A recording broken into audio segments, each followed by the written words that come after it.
ये रहा problem number 51, सवाल 51। इसमें हमें एक डायग्राम दी गई है जो कि पाइथागोरन थ्योरम के एक प्रूफ से मुताल्लिक है, इससे ताल्लुक रखती है। और पूछा यह जा रहा है कि ये नीचे दी गई जो 4 स्टेटमेंट्स में है, इनमें से कौन सी एक स्टेटमेंट पाइथागोरन थ्योरम के इस प्रूफ से मुताबिकत नहीं रखती।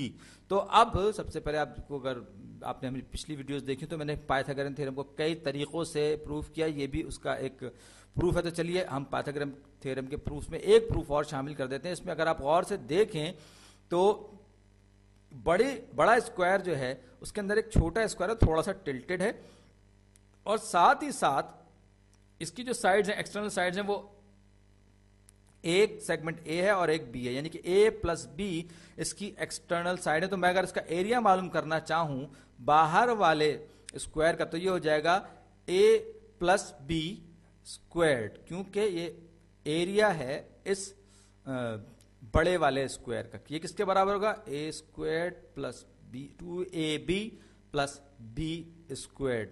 चलिए यहां तक तो मामला हो गया। अब हम ये देख सकते हैं कि इसके अंदर एक छोटी ट्राइंगल भी है, वो छोटा स्क्वायर भी है, और इसकी सारी की सारी साइड्स हैं वो सी के बराबर हैं। तो ये साइड जो है ये चारों की चारों जो सबसे पहले जो ट्राइंगल्स हैं इक्विलेटरल ट्राइंगल्स हैं। तो अब अगर मैं ये कहूं कि बड़ा वाला जो स्क्वायर है इसका जितना एरिया है वो इन चारों ट्राइंगल्स, इक्विलेटरल ट्राइंगल्स और अंदर वाले छोटे स्क्वायर के एरिया के बराबर है, तो बात सही होगी।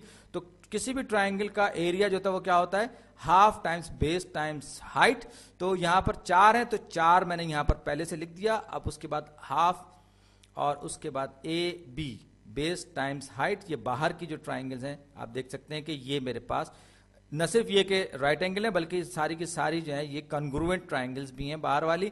अंदर का जो स्क्वायर है इसका एरिया कितना होगा? जाहिर बात है हर साइड की लेंथ इसकी सी है, तो ये सी स्क्वायर्ड इसका एरिया होगा। अब मैं इसको जब समअप करूंगा, ओपन करूंगा, तो ये हो जाएगा a squared plus 2ab plus b squared, और ये हो जाएगा 2ab, दूसरी साइड इसकी हो जाएगी क्योंकि 2 और हाफ जो है वो कैंसिल होके हाफ और 4 जो आपस में कैंसिल, 2ab रह जाएगा वहां पर, ये सी स्क्वायर्ड।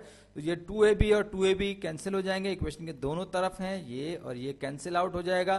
तो मेरे पास क्या हो जाएगा? A squared plus b squared is equal to c squared. अब हम देखते हैं कि इसमें कौन कौन से इसने रीजनिंग हमें दे रखी है, क्योंकि प्रूफ तो हमने जल्दी से सॉल्व कर लिया। ये कह रहे हैं कि एरिया ऑफ अ ट्राइंगल, अच्छा हमसे ये पूछा जा रहा है कि कौन सी चीज नहीं है, कौन सी स्टेटमेंट इस प्रूफ में इस्तेमाल नहीं की जा सकती। तो एरिया ऑफ ट्राइंगल ये हमने इस्तेमाल की है। 4 राइट ट्राइंगल्स आर कॉन्ग्रुएंट, ये भी हमने बात इस्तेमाल की है। Inner square is equal to the half of the area of the large, ये कुछ अजीब सा स्टेटमेंट है, ये कुछ समझ में नहीं आ रहा। मेरा ख्याल है कि यही है जो हम इस्तेमाल नहीं कर सकते इस प्रूफ में। और फिर area of the larger square is equal to the sum of the area of inner square and equilateral triangles. जी हाँ, ये भी हम इस्तेमाल करते हैं। तो लिहाजा हमारा जो सही जवाब है ये सी ही है। अगला सवाल जो मैंने ऊपर कॉपी पेस्ट कर रखा था, और ये अच्छा है कि मैं कोशिश कर रहा हूं वक्त बचाने के लिए, खासतौर पे आपका वक्त बचाने के लिए। तो एक राइट एंगल ट्राइंगल में क्या है, हमने देखा कि इसके हाइपोटेन्यूज की लंबाई जो है वो 5 है, और एक लेग यानी एक साइड की जो लंबाई 2 हो तो दूसरी लेग की लंबाई क्या होगी? तो ये पाइथागोरन थ्योरम ही का एप्लीकेशन है। तो ये एक साइड हाइपोटेन्यूज 5 है, एक साइड 2 है, तो एक साइड x जो कि हमें नहीं मालूम वो हम मालूम कर सकते हैं पाइथागोरन थ्योरम के जरिए। तो x squared plus 4 is equal to 25, और उसके बाद जब x squared is equal to 25 में से 4 गए 21, तो x किसके बराबर हो जाएगा? ये हो जाएगा स्क्वायर रूट ऑफ 21। तो वो जो नामालूम हमारी जो साइड है या लेग जो है वो नहीं होगी। ये एक बड़ा दिलचस्प सवाल आ रहा है, कह रहे हैं कि एक नई पाइपलाइन गुजारी जा रही है एक नेशनल वाइल्ड लाइफ प्रिजर्व को, यानी कि जहां पे जंगली जानवरों को हिफाजत से रखा जाता है, उस कैसी नेशनल पार्क को तहफ़्फ़ुज़ देने के लिए एक नई पाइपलाइन गुजारी जा रही है, और उसका रास्ता जो है तब्दील किया जा रहा है, पुरानी पाइपलाइन को खत्म किया जा रहा है। अब वो कह रहे हैं कि कितने इजाफी माइल यानी कि कितने इजाफी मील का फासला जो है नई पाइपलाइन में तय करना होगा। तो ये हमें नक्शा इसका दिया हुआ है। तो नई जो पाइपलाइन है उसमें अगर आप देखें 60 और 32 92 किलोमीटर की है, तो ये जो पुरानी पाइपलाइन है हमें इसकी लंबाई नहीं मालूम, तो ये सीधा सीधा राइट एंगल ट्राइंगल का मामला है। तो अगर ये इसका हाइपोटेन्यूज आप देख सकते हैं कि वहां पे बाकायदा निशान देखी गई 90 डिग्रीज की, तो 60 squared plus 32 squared is equal to कितना, एक्स स्क्वायर्ड। अब मैं इसको देखता हूं कि मैं इसको सिंप्लीफाई कर सकता हूं या नहीं कर सकता, ताकि मेरा जो है कैलकुलेटर निकालना ना पड़े मुझे। इसको अगर डिवाइड करूं मैं 4 पे, अगर ये 15 चौक 60, मेरा ख्याल ये है कि मेरा मसला इसको डिवाइड करने से हल नहीं हो रहा है। चलिए कोई बात नहीं, इसको अपने तौर पर ही कोशिश करता हूँ। तो 6 6 36 3600 3600 बनेगा ये, और 4 से डिविजिबल अगरचे है, लेकिन दोनों के दोनों 4 से डिविजिबल है, लेकिन फिर भी ये मेरा, मुझे लग रहा है कि ये मेरा मसला हल नहीं कर पाएंगे। कोई बात नहीं, मैं इसको ऐसे ही मल्टीप्लाई कर देता हूं, तो ये जाएगा 3600 6 6 36। अब 32 को मैं 32 से ज़रब दूंगा 32 का स्क्वायर मालूम करने के लिए, तो 2 32 दूनी 64, और उसके बाद 3 दूनी 6 3 3 9, ये कितना हो जाएगा 4 और ये 12 और ये 10, 1024 1024 is equal to x squared. अब मैं इन दोनों को आपस में जमा करूंगा, तो ये मेरे पास हो जाएगा कितना, ये हो जाएगा x squared is equal to, हो जाएगा 4624, ये मेरे पास एक्स स्क्वायर्ड है। अब मैं देखता हूं कि ये कितना मेरे पास बन पाएगा। अगर यहाँ पर 68 है, फर्ज कर लीजिए मुझे जवाब में 68 नजर आ रहा है, हो सकता है कि कुछ मेरा मसला इससे हल हो जाए। अगर मैं 68 को 68 से मल्टीप्लाई करके देखूं ऐसे ही मालूम करने के लिए, तो अगर आप गौर से देखें तो 20 को 20 से दिया था 400, ये मेरे सवाल के जवाब के हिसाब से बहुत छोटा है। 68 जो है आप देखें तो ये जो है सबसे लंबी साइड भी हो सकती है इसकी, तो मुझे इससे कुछ मदद मिल सकती है। तो मैं 68 को, जैसे मैंने पहले कहा था, मुझे पहले ही शुबा हो रहा था, तो 68 टाइम्स 68 कितना बनेगा, 8 8 64 का 4 हासिल लगा 6, 8 6 48 और 6 54, उसके बाद सिफर आया यहाँ पर, 6 8 48 का 8 हासिल लगा 4, 6 6 36 और 4 40 4080, तो ये 4 12 का 8 और 4 12 का 2 हासिल लगा 1। हाँ, तो जनाब ये जो है x की जो लेंथ है वो 68 माइल्स के बराबर होगी, 60 दिखा। लेकिन हाँ एक चीज और है, ये तो अभी हमने तो सिर्फ ये मालूम किया है कि ये पुरानी पाइपलाइन की लेंथ, हमें तो देखना क्या है, हमें ये देखना है कि कितने एक्स्ट्रा माइल्स हैं। ये जनाब मैं थोड़ा सा उलझ गया था, तो कितने एक्स्ट्रा माइल्स हैं, तो आप 92 में से 68 निकालेंगे तो आपको पता चलेगा। तो 92 में से जब आप 68 निकालेंगे तो कितना होगा, ये जनाब ये होगा कितना, 92 में से मैंने निकाले 68 माइनस 68, तो ये 12 में से 8 गए 4 और ये हो गया 24। अच्छा हुआ मैंने सवाल दोबारा पढ़ लिया, वरना हम मारे जाते। मैं 68 पे मुसलसल नजर लगाया, तो दरअसल एक्स्ट्रा जो लेंथ है, यानी कि असल में डिफरेंस होगा पुराने पाथ और नए पाथ का। ये बड़ा थोड़ा घुमाने वाला सवाल था। अब इसके बाद ये बता रहा है कि मार्शा जो है वो एक स्ट्रेट एज यानी कि फुट स्केल और कंपास को इस्तेमाल करते हुए कोई कंस्ट्रक्शन यानी कि कोई ज्योमेट्रिकल शेप बनाने की कोशिश कर रही है।